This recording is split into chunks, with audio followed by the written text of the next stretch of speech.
just want you to make some comments, really, about what is the propriety of us even discussing, the performance of the 2024 budget in the light of the current situation.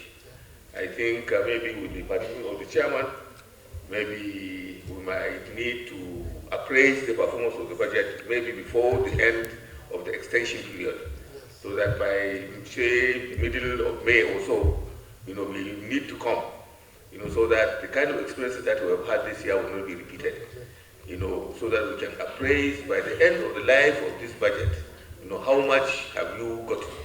This will help the National Assembly to strategize and engage the executive arm of government, regarding, what will happen to 2025 budget releases.